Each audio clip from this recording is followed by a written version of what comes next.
চাইব রাজু ও রাজা ইয়া আপনার দরবার গো রাজা ইয়া আপনার দরবার গো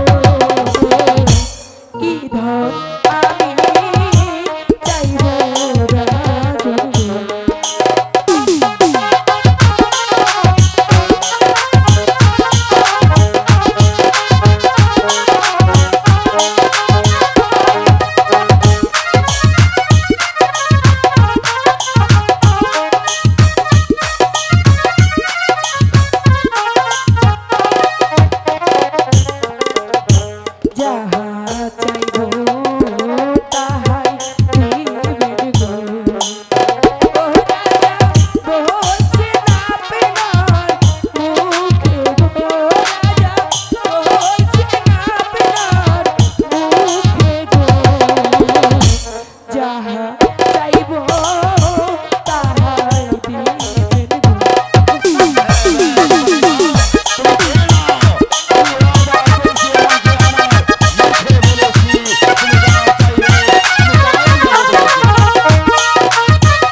তোমার জীবন বাজিরিকে আমার পুত্রকে সুস্থ করে তুলেছ, তাই তো তোমার কাছে আমি ঋণী।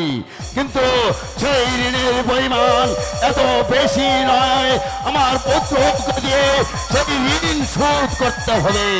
আপনি আমারে চাইতে কইছেন, আমি চাইছি, এবারে আমার পাওনাটা আমারে দিয়ে দেন। হ্যাঁ, আমি কথা দিয়েছি, তুমি যা চাই আমি তাই দেব, কিন্তু তার এই নয় যে তুমি যদি আকাশের চাঁদ চাও, বিনিময়ে এই আকাশের চাঁদটা আমি তোমাকে ছিঁড়ে দেব।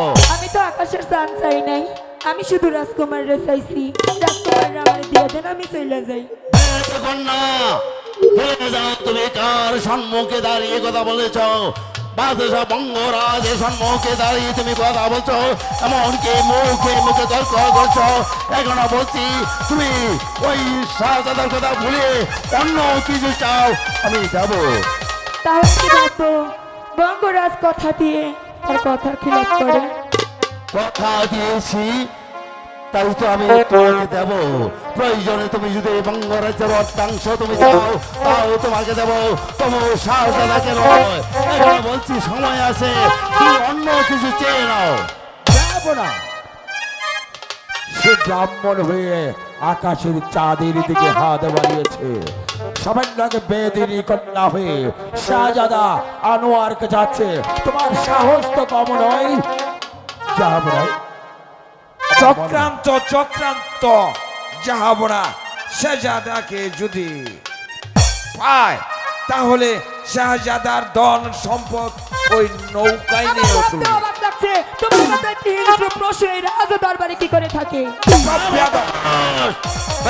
কন্যা, এখনো ভুলে যাও তুমি শাহজাদা আনোয়ারের কথা। এখন আমি বলছি, তুমি অন্য কিছু চেয়ে নাও, তা না হলে তোমাকে আমি গাড় ধাক্কা দিয়ে এই প্রাসাদ থেকে তাড়িয়ে দেব।